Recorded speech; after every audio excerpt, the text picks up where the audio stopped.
Recuerdo hace un tiempo leer un artículo en uno de los diarios que leo, en el cual el autor contaba las experiencias que tuvo luego de visitar Norteamérica. Este hombre contaba que cuando vino por primera vez a visitar Estados Unidos, llegó a la conclusión que lo que mueve este país son las ansias de poder. Luego de analizar muchas cosas, dijo, lo que mueve la maquinaria de Estados Unidos es deseo de poder, de ampliar los dominios, de conquistar el mundo, de controlar todo. Visitó Estados Unidos por segunda vez y llegó a la conclusión que lo que mueve a Estados Unidos es la avaricia, el amor al dinero, el deseo de engordarnos los bolsillos bien grandes. Pero después que visitó Estados Unidos por tercera vez, llegó a la conclusión de que lo que mueve a Estados Unidos es el deseo de velocidad. Que todo en Estados Unidos se tiene que hacer rápido, ya. No hay tiempo para esperar.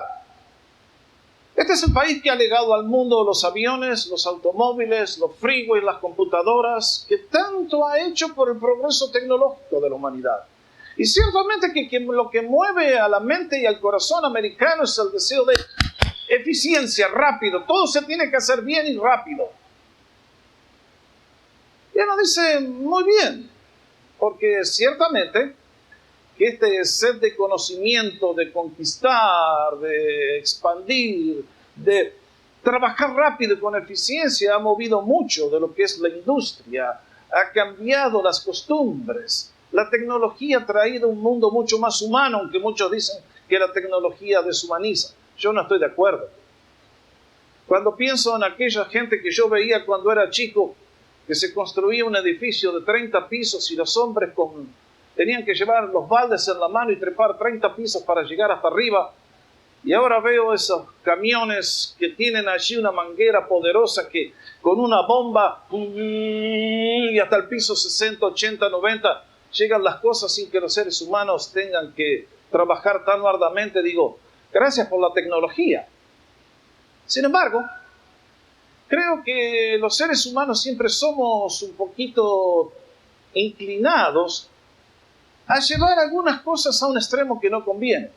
Por ejemplo, este deseo de velocidad, de rapidez, de eficiencia, ha influenciado mucho de las teorías educativas. Ahora hay padres que quieren hacer superhijos. La vez pasada leía la historia de un hombre que cuando su hijo nació dijo que lo iba a hacer un superhombre y lo logró, en cierta manera. Le hizo un programa de rutina que ya a los 3 años el niño estaba leyendo.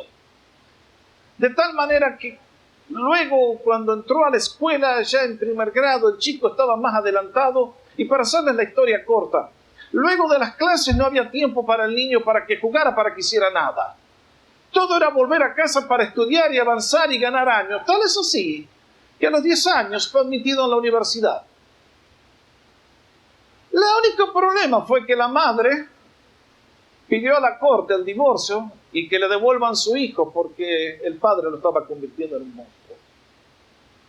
Había tratado de quemar etapas que se supone que no se tienen que quemar. Y lo mismo que estoy dando en este ejemplo es lo que ocurre en tantos hogares y en tantas vidas. Queremos hacer todo rápido, rápido, rápido. Inclusive este virus ha penetrado en el reino de Dios y en las iglesias.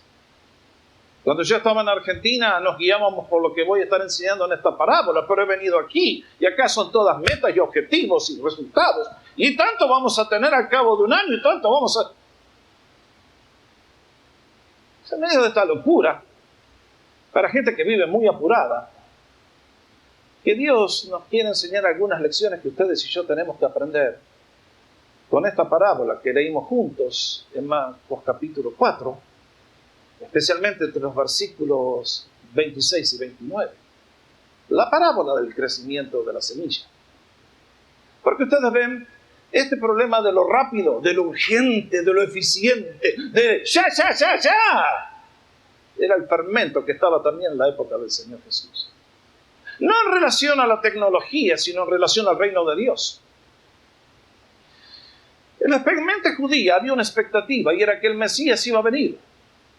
Y cuando el Mesías viniera, entonces iban a ocurrir ciertas cosas. El Mesías llegaría y establecería el reino de Dios con una avalancha. Y sería un reino delimitado con fronteras bien marcadas. Sería la nación de Israel a la cual Dios bendeciría y todos los otros perros gentiles estarían afuera. Sin embargo, el Señor le tenía que indicar al pueblo que le escuchaba que el reino de Dios era algo completamente distinto. Que es cierto que existe un reino de los hombres, que son las naciones y los países y los gobiernos y los imperios y los emperadores y los presidentes y los primeros ministros y los reyes y todo lo que queramos llamar. Que hay un reino de Satanás que es el reino del dolor y la angustia y la desesperación. Pero que también hay un reino de Dios, que es para traer vida eterna, vida en abundancia, vida transformada, esperanza. Y que ese reino es cierto que estamos esperando la consumación final. Porque un día va a ser como una avalancha. Un día va a ser cuando Cristo vuelva por segunda vez de acuerdo a lo que Él prometió, la consumación del reino, cuando todas las naciones le conocerán a Él y finalmente tendremos todos que doblar rodillas delante de Él y reconocerle como el Señor que es. Pero hasta ese día, el reino de Dios ya ha llegado. Llegó desde el comienzo que Dios comenzó a hablar a la raza humana, pero supremamente llegó cuando Dios abandonó el cielo y plantó en la semilla de la historia humana el reino de Dios cuando Cristo nació en Belén. Y lo demostró cuando fue colgado en el Calvario. Y lo demostró aún más cuando resucitó de entre los muertos. Lo demostró aún más con la llegada del Espíritu Santo y el establecimiento de su reino a través de la iglesia. Pero por sobre todas las cosas, Jesús les quería enseñar a aquella generación, al igual que a la nuestra, que su reino no tiene una frontera que tenemos que defender con armamentos, ni tiene una barra ahí que cuanto más alta para que no se nos infiltren los que vienen del sur, sino que es algo que no tiene fronteras. Es algo espiritual, es algo individual, es algo que Cristo vino a hacer en el alma humana y que es profundamente revitalizante y transformador. Y por eso en esta mañana, para ustedes y para mí que estamos en el reino de Dios, al cual hemos entrado a través de un acto de fe cuando recibimos en nuestra vida al Señor Jesucristo como nuestro Señor y Salvador. Para aquellos que tal vez muchas veces se sientan desanimados o están apurados, traigo una palabra de aliento, una palabra de instrucción. Porque en esta historia Jesús nos quiere enseñar algunas lecciones que son vitales para ustedes y para mí. ¿Cuáles son ellas? Cuando yo leo esta parábola, encuentro básicamente 4 principios, donde Jesús nos describe el misterio del reino de los cielos, del reino de Dios. Y encuentro aquí 4 lecciones que quisiera compartir y después vamos a hacer algunas aplicaciones prácticas. ¿Cuáles son los principios que nos enseñó Jesús con esta parábola del crecimiento de la semilla? Primer principio. Para que haya una cosecha, primero tiene que haber un sembrador. ¿Se van a acordar? Para que haya una cosecha, primero tiene que haber un sembrador. Decía en el versículo 26, así es el reino de Dios, como cuando un hombre echa semilla en la tierra. Bueno, yo no sé cuánto saben ustedes de agricultura, yo no sé mucho honestamente, pero una cosa es cierto que sé, que la tierra no está inclinada a producir fruto. La tierra, por la maldición del pecado que lleva, hoy yo podría tomar un campo, limpiarlo, dejarlo impecable y no hacer nada con él. Y ustedes saben muy bien que si pasamos 6, 7 meses, un año más tarde, ¿qué pasa con ese campo? Está cubierto de malezas. Está cubierto de cosas que ustedes y yo no sabemos de dónde salen. Pero allí hay algo que brota. Para que pueda haber una cosecha, alguien tiene que hacer el esfuerzo de preparar la tierra y plantar la semilla. Siempre ha sido así en el reino de la agricultura, en el reino natural, y lo mismo ocurre en el reino de Dios, en las cosas espirituales. Les decía hace un rato que en el terreno de la historia Cristo vino a plantar el reino de Dios. Y lo hizo ¿cómo? Predicando su mensaje, entregándonos su palabra. Lo que hace que va a venir una cosecha en el futuro es el mensaje que Cristo planta en el corazón humano. Y en el día de hoy, ustedes y yo, que estamos viviendo 2000 años más tarde, tenemos el privilegio, si conocemos a Jesús, de participar en su programa de establecer el reino de Dios en corazones humanos. ¿Y cómo lo hacemos? De la misma manera que el Señor Jesús hizo cuando vivió hace 2000 años. ¿Cuál es el medio más efectivo que tenemos para plantar el reino de Dios en la mente y en el corazón de los hombres y las mujeres? Compartir con ellos la palabra de Dios. Ustedes ven, Dios nos dio un mandamiento a nosotros. Le dijo al mundo de aquel entonces, cuando se despedía, mirando a sus discípulos, les dijo: esta es la misión por la cual los dejo en la tierra. Vayan y hagan discípulos a todas las naciones. Y les dijo cómo: enseñándoles a que guarden todas las cosas que les he mandado. ¿Qué tenemos que hacer? ¿Usted quiere ver el reino de Dios establecido con su bendición en los corazones humanos? ¿Usted quiere ver vidas transformadas, hogares sanados, cuerpos transformados? Comparta la palabra de Dios. No dude nunca. Eso es lo que tenemos que hacer. Y a todos los que me están escuchando quiero decirles la nota de desafío personal que está allí en la pantalla. San Pablo reconocía la importancia que tiene la enseñanza de la Biblia. Y es por eso que cuando le escribe a su joven asociado Timoteo, le dice: mira, Timoteo, si el reino de Dios ha de progresar, depende de la calidad humana de los hombres y las mujeres que proclaman el mensaje. Es por eso que tienes que buscar gente fiel al mensaje que se ha predicado, que Jesús predicó, que no lo tienen que distorsionar con psicología contemporánea, con pop culture o con lo que sea, sino que tienen que ser fieles al mensaje de Jesús. Pero no solamente tienen que ser fieles, tienen que saber enseñarlo también. La vez pasada tenía un hermano un poquito cara dura acá en la iglesia. Me dijo un día: pastor, si usted quiere puede contar con mis servicios todos los domingos para predicar. Un día lo escuché predicar y debo decir que doy gracias a Dios por ser sordo y tonto. Porque si le hubiera prestado el púlpito por 5 minutos me corre a la congregación entera. Muchos creen que predicar el evangelio es cuestión de subirse nomás y empezar a hablar. No hay nada que esté más lejos de la verdad. Con mucho temor y temblor yo me he conducido todos estos años. Reconozco que Dios me dio un talento natural, no lo voy a negar. Desde chiquito sabía que tenía que estar en enseñanza y por eso la maestra me pedía que cuando hiciéramos los actos en la escuela yo tenía que leer los discursos. Pero recuerdo también como cuando prediqué mi primer sermón, tenía 17 años y nadie me dijo lo que tenía que hacer. Y ahora pienso, mirando para atrás, qué bueno sería que reúne a la iglesia y le pida perdón. Pero el que tiene corazón en fuego, Dios lo va a formar y le va a enseñar. Es por eso que ustedes y yo, si tenemos pasión por Cristo, tenemos que preocuparnos, sea que enseñemos a los niños, a los jóvenes o a los viejos, o a los más cabeza dura de convertir, que son los adultos que están acá esta mañana, que vamos a tener que ser buenos enseñadores. Porque el reino no crece por la alabanza o no crece por tantas otras cosas. La gente, para ser un discípulo de Jesús, tiene que creer ciertas verdades proposicionales. De otra manera, nunca van a experimentar el nuevo nacimiento.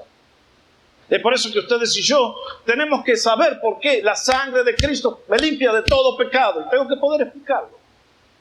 Tengo que saber por qué estoy justificado por la fe y no hay más carga ni acusación contra mí. Es por eso que ustedes y yo tenemos que enseñar. Y créanme que el reino de Dios siempre se ha establecido por el poder de la palabra. Yo soy un testimonio viviente del poder de la Biblia. Cuando llegué a Vancouver en el año 80 no conocíamos absolutamente a nadie, pero iba con la convicción de que íbamos guiados por Dios para empezar un ministerio. Y dicho y hecho, el Señor puso en mi camino una familia a quienes le hablamos de Jesús. Los comenzamos a discipular en las salas y en casa. Fue el comienzo de toda la obra que todavía continúa. Imagínense, llegué yo con los millones que traía en mi bolsillo. Están tan vacíos como en el día de hoy, ¿ven? ¿Se dan cuenta? Lo único que traía era ¿qué? El Evangelio, la palabra de Dios. ¿Y qué pasó? Que la palabra de Dios y la fidelidad del Señor hicieron la obra. La misión de todos los creyentes es sembrar la palabra. Es por eso que usted tiene una comisión muy hermosa, compañero de milicia. Sea hombre, sea mujer, sea joven, sea mayor, usted tiene el privilegio de sembrar la palabra de Dios. ¿Cómo la sembramos? Cuando hablamos a los demás de Jesús en la mesa durante el lunch en la compañía. Cuando usted toma un folleto de los que damos acá en la iglesia y lo reparte y lo lleva y lo regala. Cuando usted toma un CD y va y se lo da a un amigo. O le dice, anda y mira algo en la internet, etcétera, etcétera. Hay miles de maneras de sembrar la palabra. Es el comienzo de lo que es el establecimiento del reino. Por lo tanto, en esta mañana, si usted conoce a Jesús, usted es un sembrador. Nunca lo olvide. Tiene un gran privilegio. Es nuestro gran privilegio. Segundo principio que encuentro en esta parábola. Que la semilla tiene vida en sí misma. Dice el versículo 27. Duerma y vele, de noche, de día, la semilla brota y crece sin que él sepa cómo, porque de por sí lleva fruto la tierra. Esto está lindo. Mis hermanos, les dije que la palabra de Dios tiene poder. El Evangelio es la espada del Espíritu. Es aquello que transforma a las personas. Vuelvo a reiterarles. Por ejemplo, les conté la historia de Vancouver. En el año 2003 llegamos a esta iglesia. Y otra vez me dieron $1 millón para salir a predicar el Evangelio. Perdón, ¿por qué no levantan la mano los que estaban el primer domingo que yo prediqué mi primer sermón? No, a ver, pues Jennifer sí. No, usted Tita no estaba acá. En el año 2003 no habían llegado a México. Leticia, Sonny Marcos 4, David y Tara 6, no sé, Mayra y Héctor 8, y no sé quién veo unas manos por allá. Reina posiblemente 9, si me acuerdo. No, ustedes no lo recuerdan más. Sí. 10, 11 personas, gracias. Con ese material humano comenzamos, ¿qué les parece? Y lo hicimos con la fe de que si éramos fieles al Señor y orábamos, Dios iba a traer centenares y miles de personas para que le conocieran en respuesta a la oración y al poder de la palabra. Y lo mismo sigue funcionando en el día de hoy. Si usted está aquí por primera vez, dice, ¿cuánta gente linda? No sabe todos los que se fueron ya. Porque lamentablemente esta crisis nos ha quitado muchas familias lindas que se han tenido que trasladar a otros puntos del continente. Porque si en este lugar estuvieran todos los que en estos 9 años el Señor tocó y transformó y ganó, esta casa estaría llena, hasta arriba. Así es el poder de la palabra. ¿Qué es lo que teníamos cuando llegamos hace 9 años? La palabra de Dios, la semilla. Y esta palabra tiene vida en sí misma. Por eso, cuando le digo a ustedes siembren la palabra, es porque la palabra lleva vida. Ustedes y yo no nos tenemos que preocupar por los resultados. Los resultados vienen solos. Eso lo hace Dios. Mi misión en esta mañana no es salvar a nadie. Mi misión es predicar la palabra, sembrar la semilla. La salvación la hace el Espíritu Santo. La obra es de Dios. Es por eso que yo ya llevo muchos años en esto. Una de las promesas que más me da fe y me da coraje y me da valor es Isaías capítulo 55, cuando el Señor nos instruye a ustedes y a mí sobre el valor que tiene el Evangelio, la palabra de Dios que se comparte, que se lee, que se escucha, que se da. En Isaías 55, por medio del profeta, nos dice: porque como desciende de los cielos la lluvia y la nieve, y no vuelve allá, sino que riega la tierra y la hace germinar y producir, y da semilla al que siembra y pan al que come, así será mi palabra que sale de mi boca. No volverá a mí vacía, sino que hará lo que yo quiero y será prosperado en aquello para el cual la envié. Yo cuando predico, yo no sé qué Dios va a hacer en cada uno de ustedes. Lo único que sé es que el mensaje del Evangelio es un mensaje oportuno y poderoso, que es un mensaje que cumple dos funciones. Lo he dicho 1.000.000 de veces: el mismo sol que derrite la manteca endurece el barro. Dios con su palabra establece su reino en nosotros, nos da el nuevo nacimiento, nos transforma a su imagen y semejanza, nos hace sus obreros, nos da el poder del Espíritu para utilizarle con poder creciente. ¡Qué privilegio! Esa es la obra que hace la palabra de Dios. Por lo tanto, usted no dude, sea un sembrador, no le dé vergüenza. Un día la recompensa que va a tener va a acceder con creces a lo que usted ha hecho. Yo puedo contar muchas historias. Estoy convencido que el cielo va a ser el lugar de las grandes sorpresas. Y se los digo por experiencia propia. Un día estábamos allá en Vancouver todavía cuando suena el teléfono. Y me llama un muchacho, Moisés, que nunca lo había conocido antes. Me dice: pastor, lo llamo para contarle una historia. Mire, la historia era esta. Nosotros estábamos en Canadá y allá al Instituto Bíblico en Texas, donde años después yo fui a enseñar, habíamos mandado varios de nuestros estudiantes. Y un hermano que hacía lo que hacemos aquí de las grabaciones de los sermones, mandó la copia, en aquel entonces era en cassettes, de uno de mis sermones a uno de estos muchachos de nuestra iglesia. Este chico en el dormitorio, junto a varios estudiantes, se pusieron a escucharlo. Y uno de ellos dijo: ¿me lo prestás? Y le prestó el cassette. Este muchacho lo tomó y se lo llevó a su hermano que vivía en Tampico. Y allí trabajaba en aquel entonces, no sé todavía, para Pemex, la compañía de petróleos mexicana. Y entonces, trasladado por la compañía, le tocó ir a trabajar por varias semanas a todo el sur de México. Y me contaba que donde fue, llevó este mensaje que prediqué sobre la primera palabra de la cruz, donde Cristo dice: Padre, perdónalos porque no saben lo que hacen. Y me contaba este muchacho que ese tema pegó de una manera increíble por la situación que se estaba viviendo en esos momentos en esas poblaciones. Y me contaba que en muchos lugares, en muchas tribus que no hablan el español, comenzaron a reunir a todos y ponían el grabador, y ahí estaba el gran predicador Jorge Oscar Sánchez, al cual nunca habían visto y nunca han visto todavía. Pero dice que lo ponían por los altos parlantes y de las colinas, de las montañas que rodeaban los pueblos, comenzaba a bajar la gente. Y muchas veces tuvieron que traducir el mensaje a los dialectos del lugar. Y este muchacho me contaba cómo una cantidad increíble de personas, solamente con aquella grabación, aceptaron al Señor como el Salvador de sus vidas. Y uno dice: Señor, ese es el poder de tu palabra. Tu palabra lleva vida.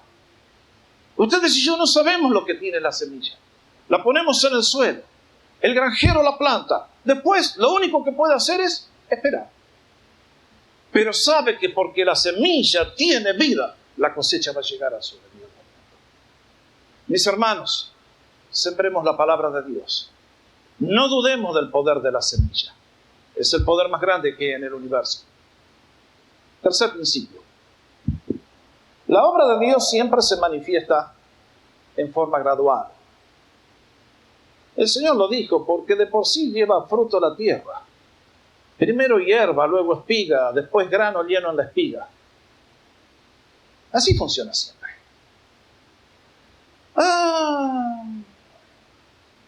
Dios ha hecho las cosas de tal manera que siendo que Él tiene un programa a largo plazo, siendo que Él está tratando de que ustedes y yo lleguemos a ser conformados a la imagen de Jesús. Para lograr eso, Él necesita tiempo. Hoy tomamos a una persona que está lejos del reino de Dios.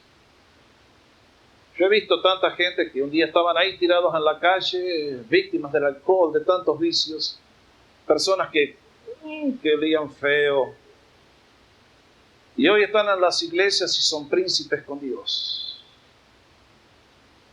Hace un tiempo tuvimos un pastor aquí, el pastor Boris. Él no les contó el testimonio, se los cuento yo. Pero cuando él llegó a Vancouver, estaba metido con las pandillas. Tenía una historia bastante... Sin embargo, ustedes que lo conocieron predicando el Evangelio, muchos de ustedes fueron impactados sin conocer su testimonio. Y uno dice, Señor, esa es la obra tuya. Gradualmente. Me acuerdo que después que Boris ya estaba en la iglesia, uno de los diáconos, uno de los muchachos le dice, Boris, cuando vos viniste acá por primera vez me daban ganas de matarte. La forma que te viniste vestido, madre querida, muchacho, así es el Evangelio. Las puertas están abiertas para todos. Para esa gente que el diablo ha tirado a la basura y la sociedad dice Dios dice, tú eres mi hijo. Ven acá, porque yo tengo un plan para ti. Y progresivamente lo va a desplegar y lo va a demostrar y el nombre de Dios será glorificado. Es por eso que siempre es gradual. Yo veo a los creyentes y digo, gracias, Señor. Cuando empiezan a dar señales de vida, cuando tienen interés en escuchar la palabra, tienen interés en venir a la iglesia, cuando un creyente se bautiza, cuando un creyente comienza a dar y a compartir su fe y es generoso y se involucra, uno dice, gracias, Señor. No hay nada más lindo que ver a un creyente crecer. Y eso es lo que dijo el Señor. Así es la obra de Dios. Lleva tiempo. Algunas veces la gente me pregunta, ¿usted no se desespera, pastor? No, nunca, porque sé lo que Dios está haciendo. Dios ha necesitado 61 años de mi vida para traerme hasta este punto. Y usted también va a necesitar un poquito de tiempo. Y Dios se lo da, porque es un Dios de gracia y de amor y que espera. Es por eso que me gusta la afirmación que hace el profeta Zacarías, cuando dijo, no desprecien el día de las cosas pequeñas. Estoy seguro que cuando yo era niño, o cuando era adolescente, tal vez alguien haya dicho, ¿y este para qué sirve? Si hubiera sido caballo de carrera, posiblemente alguien se hubiera hecho millonario y se apostaba a mis patas. Porque siendo un chico inseguro, tímido, ¿qué sabía yo para lo que Dios me estaba preparando? Pero dejen al Señor un poco de tiempo. Y lo que leemos en la Biblia, de cómo Dios transformó a todas las personas, va a ocurrir en usted, va a ocurrir en sus hijos, va a ocurrir en su descendencia, va a ocurrir siempre. Porque Dios tiene un plan a largo plazo. Cuarto principio. No hay cosecha hasta que la semilla haya alcanzado la plenitud. Y cuando el fruto está maduro, enseguida se mete la hoz, porque la siega ha llegado. ¡Qué lindo! El Evangelio tiene sus leyes. Dios tiene tiempo. Dios está trabajando. Pero que la hora de la cosecha llega. Hace unos días atrás le contaba al grupo de líderes la historia de cómo llegó el Evangelio a Santa Fe, la ciudad donde me crié en Argentina. La historia es que allá por el año 1890, esta es una palabra nueva que voy a introducir y que ya no está más ni en el diccionario, un colportor, conocían el término, es nuevo, ¿no es cierto? Llegó a Santa Fe y un colportor lo que hacía era alguien que sin mantenimiento propio salía a servir a Dios con la fe de que Dios lo iba a mantener. ¿Cómo? Vendiendo Biblias. Ahora, ¿usted se anima a hacer un living vendiendo Biblias? Los desafío a cada uno de ustedes. Yo lo hago. Este hombre, imagínense, en 1890, ¿cuánta gente tendría en un país de trasfondo como el que somos todos los de Latinoamérica interés en comprar una Biblia? Y sin embargo, este hombre salió con la fe de que Dios le mandaba. Llegó una familia de inmigrantes españoles y le dijeron, Señor, nos gustaría comprar la Biblia, pero no sabemos leer. Y este buen hombre dijo, bueno, si ustedes quieren aprender a leer, yo me quedo acá y les enseño. Y con la Biblia en la mano, les guió a los pies de Jesús. Les enseñó a leer y los bisnietos y tataranietos de esa iglesia, de esa familia, están todavía en la iglesia. Pero de lo que era una familia de inmigrantes de clase muy baja, el evangelio comenzó a extenderse. Si ustedes miran el mapa de la provincia de Santa Fe, es una provincia muy grande. En la década del 50, cuando yo era chico, había 3 iglesias. Si alguien se enojaba con uno, no había muchas opciones a dónde ir. Nada de church shopping como hacen acá, que, ay, no me gusta la vieja esa, me paso a la otra. En la década del 50, el que se convertía o era soldado de guerra o porque no había lugar para soldados de desfiles. Pero de aquel entonces, desde una familia que se formó una iglesia, en el día de hoy, si ustedes van a mi ciudad, van a encontrar muchísimas iglesias que se han establecido, y desde Santa Fe el evangelio ha corrido por todo el norte de la provincia con un montón de poblaciones, donde no había un solo testimonio hace 30 años cuando salí del país, y hoy hay iglesias de más de 500, 600 personas. ¿Por qué? Porque la semilla de Dios cayó en el suelo de una familia. Dios se tomó su tiempo, pero hoy es la hora de la cosecha en Latinoamérica.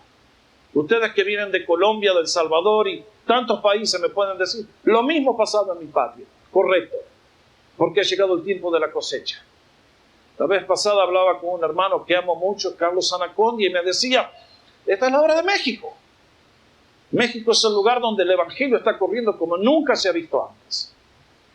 Lo que los hermanos sembraron con lágrimas, ahora ha llegado a la hora del regocijo. Y ustedes y yo tenemos el privilegio de ser parte de ese plan si conocemos a Jesús. Es por eso que cuando uno llega al final, quiero dejarles 3 desafíos. Primero, con esta parábola que nos enseña cómo funciona el reino de Dios, el primer desafío es, debo tener confianza absoluta en Dios cuando se trata de mi propia vida. Lo que dice aquí Filipenses 1:6, en labios del apóstol Pablo. Estando persuadido de esto, que el que comenzó en ustedes la buena obra la perfeccionará hasta el día de Jesucristo. Esa es una promesa que vale la pena grabar en el corazón. ¿Estás asaltado por la duda, mi hermano, esta mañana? ¿Las nubes de la tormenta se han venido sobre ti? ¿Los médicos te dijeron que esa enfermedad es incurable? ¿Qué es lo que te ha venido a robar la paz? Cristo está en control. El Cristo que envía la semilla y sabe y en el momento justo hace la avalancha y la cosecha y el establecimiento del reino es el Dios que está tratando conmigo. Cuando Dios me llamó a mí, yo tenía 19 años y dije yo, dudaba mucho de que Dios pudiera hacer algo con mi vida. Con el paso de los años me fue enseñando que no debo tener temor, porque esta es su obra, no depende de mí, depende de su gracia y de su poder. Que si somos humildes y nos aferramos a Él, Él va a multiplicar las bendiciones mucho más de lo que podemos llegar a imaginar, porque ese es su carácter. Es por eso que quiero decirles, el que ha comenzado en ustedes la buena obra no los va a abandonar. Vienen hermanos a enredarte con doctrina falsa diciendo que tu salvación se puede perder. Tápales la boca, diciéndoles, como dice Juan 3:16, porque de tal manera amó Dios al mundo que dio a su Hijo, para que todo aquel que en Él cree tiene vida eterna. Y cuando dice tiene vida eterna no es hasta que la pierdas, porque te portaste mal y caíste en algún pecadito. Irrevocables son los dones de Dios. Cuando Satanás te sacuda con las dudas, tápale la boca. diciéndole que el que comenzó en mí la buena obra no la va a dejar abandonada.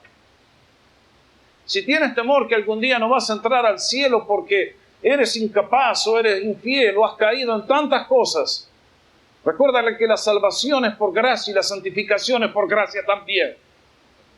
Que no depende de tus esfuerzos, depende de la gracia de Dios, que es más grande que toda nuestra miseria y nuestro pecado.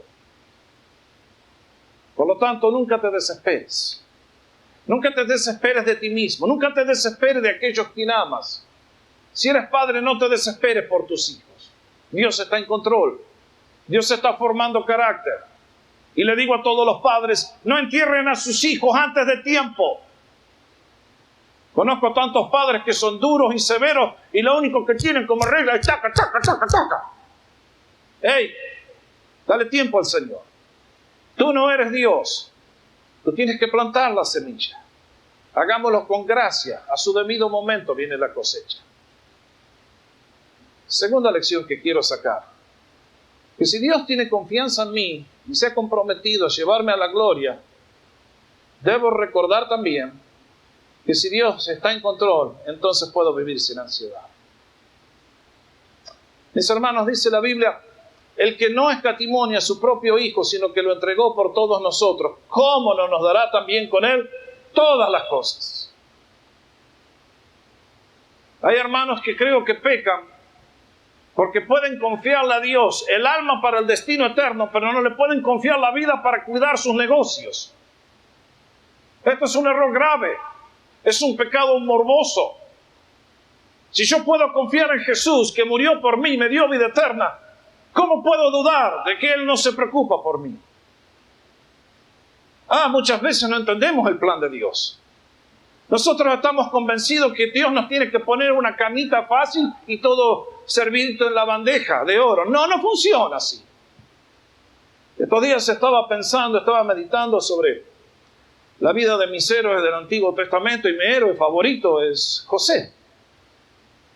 Y cada vez que leo la vida de José digo, pero Señor, tú te equivocaste muy feo con ese muchacho. Porque si estabas planeando ponerlo al frente de un país como era Egipto, la potencia número 1 de sus días, ¿por qué no lo mandaste a Harvard? No, Dios no hizo eso. Lo mandó después de una traición a una cárcel hedionda con aire acondicionado en Egipto, por supuesto. Como todos los presos que tenemos acá, que tienen esto y lo otro. Sí, claro. A una cárcel hedionda, inmunda. Fue donde Dios formó al estadista más brillante posiblemente que he conocido el país de Egipto. Y uno dice, Señor, qué extraño tu plan, ¿no? ¿No se te equivocó? Si tú me estás formando a mí, ¿por qué me haces pasar por lo que me haces pasar? Porque Dios te está formando a la imagen de Jesús.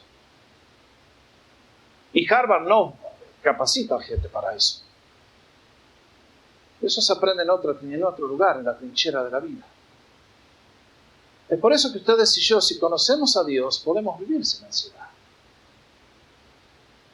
Hace un tiempo estaba escribiendo un artículo y estas son las palabras que puse, porque son mi convicción.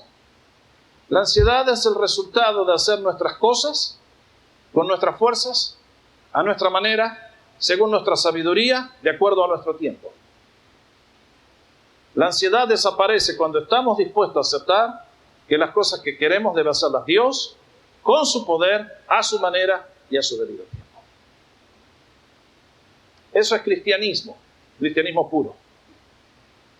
Y es por eso que quiero decirles que si ustedes están ansiosos esta mañana, usted no tiene que ir al psicólogo.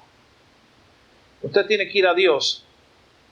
Porque quiero decirle otra cosa que escribí, y es, la ansiedad necesita más que una cura. Necesita ser confesada como el pecado que es y recibir el perdón de Dios.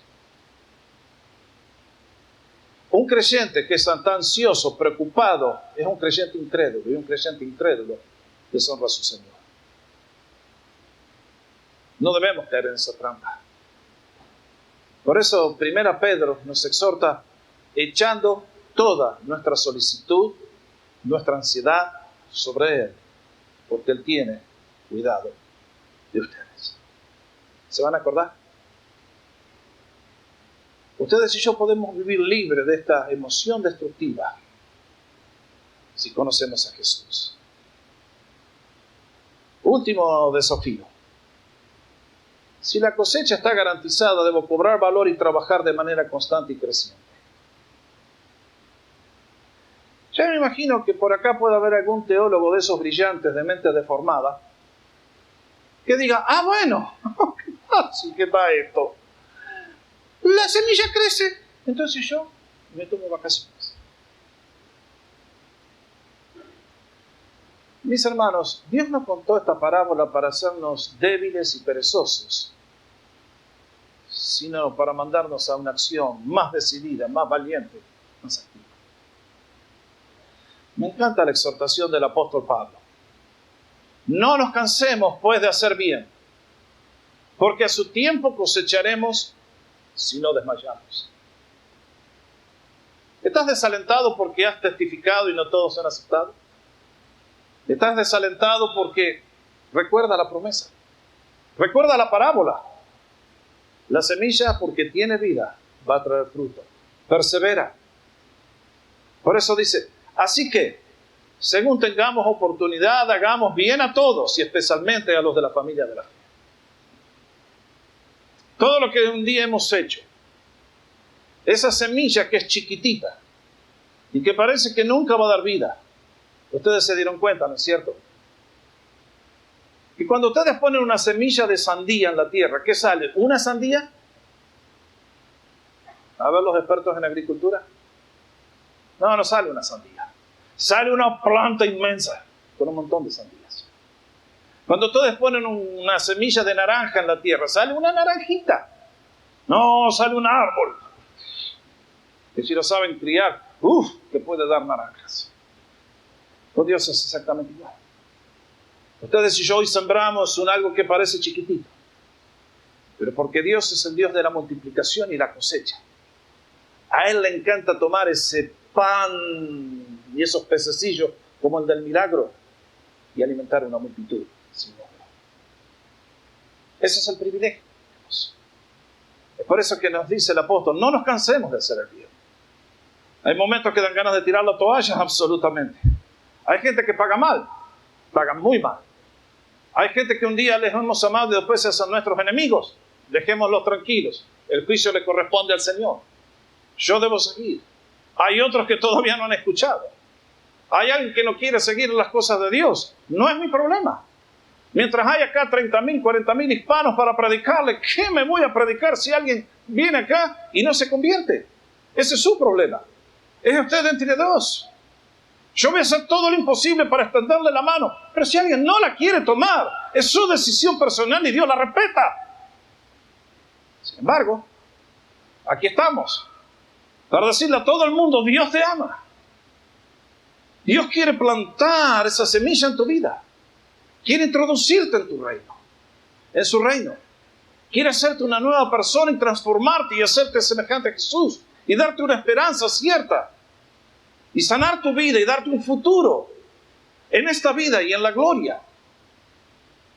Es por eso que en esta mañana concluyo con la exhortación del apóstol Pablo. Así que, hermanos míos amados, estén firmes y constantes, creciendo en la obra del Señor siempre, sabiendo que vuestro trabajo en el Señor no es en vano. Yo encuentro que esta parábola es una parábola muy especial. Y especialmente para un muchacho que tuvo una experiencia un poco traumática. Se llamaba Juan Marcos. Es el que escribió el Evangelio. Si ustedes miran, esta parábola solamente la cuenta Marcos. No está en el Evangelio de Mateo, no está en Lucas, no está en Juan. Y digo, ¿por qué la habrá contado Marcos? Bueno, estoy seguro que Marcos la aprendió de Pedro, porque este evangelio le podríamos decir el evangelio según San Pedro, porque todo lo que Marcos aprendió, lo aprendió del apóstol. Pero estoy convencido que esta parábola fue especialmente cierta para él, porque si ustedes leen la historia de Juan Marcos creció en un hogar donde Cristo hizo un impacto. Y cuando la iglesia primitiva en el libro de los Hechos se estaba formando en la casa de su madre, allí se juntaba, había una célula gigantesca y los creyentes se formaban y ahí sintió el toque de la mano de Dios, y cuando se formó la iglesia en Antioquía salió para servir allí. Cuando vino el primer viaje misionero con su tío Bernabé, acompañado de la nueva estrella del evangelicalismo de aquel entonces, dijo: me voy, y se fue con ellos. Pero a mitad de camino no se sabe qué le pasó a Juan Marcos. Empezó a pedalear para atrás y se pegó la vuelta a Jerusalén. Y la consecuencia fue que cuando hubo que hacer el segundo viaje misionero, Pablo y Bernabé, Bernabé dijo: llevemos a Juan Marcos. Y el apóstol Pablo dijo: ni loco, ese que nos traicionó, que falló, out, fuera. Y se pelearon de tal manera Bernabé y Pablo que no siguieron juntos. Pero Dios no había terminado con Juan Marcos. De alguna manera lo tomó, sanó sus heridas, lo enlistó de vuelta en la carrera. Y ahora, 20 años más tarde, a la iglesia que está sufriendo la persecución de Nerón, a la iglesia que está siendo asediada por el Estado, a los creyentes que están comenzando a sufrir en carne propia la pérdida de las casas y que los colgaron de una cruz, les cuenta esta parábola que estoy seguro que para él debe haber sido preciosa. Que de la misma manera que un día un muchacho débil que muchos despreciaron, en las manos de Dios en el debido tiempo, fue un instrumento para su gloria. Y cada vez que yo leo esta parábola es un punto de aliento para mi propia vida. Me alienta al verlos a cada uno de ustedes y me alienta a seguir en la obra, y por la gracia de Dios vamos a seguir predicando a Cristo hasta el último respiro de mi vida y hasta que tengamos fuerzas. Porque qué causa más noble, más transformadora y poderosa que el reino de Dios.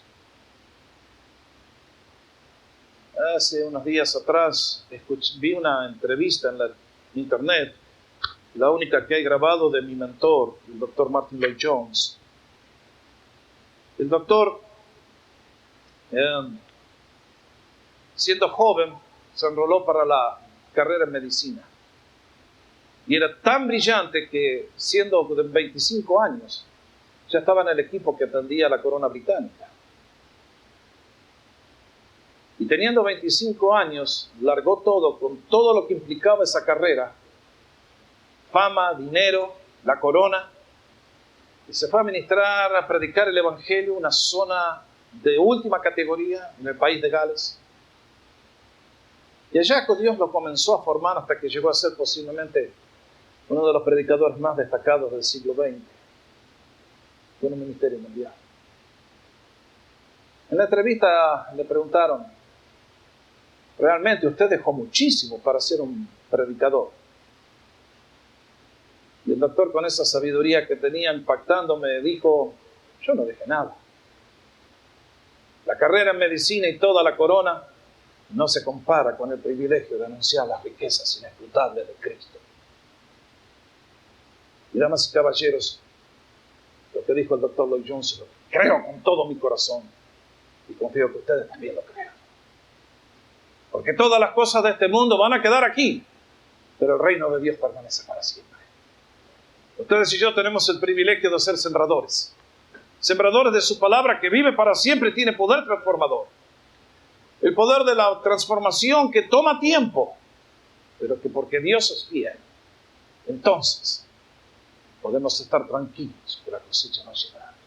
Y va a exceder con creces nuestras más grandes expectativas.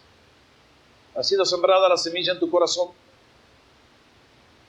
¿Ha sido sembrada la semilla en tu corazón? Estás en el reino de Dios. ¿Ha Cristo entrado a tu vida? Es el privilegio más grande que tenemos, ser hechos hijos de Dios. Y si ha entrado, ¿cómo estamos sembrando? ¡Qué privilegio el nuestro! Es por eso que en esta hora la palabra de Dios tiene un mensaje para cada uno de nosotros. Es nuestro privilegio responderle a Él. Tómense un tiempo para orar.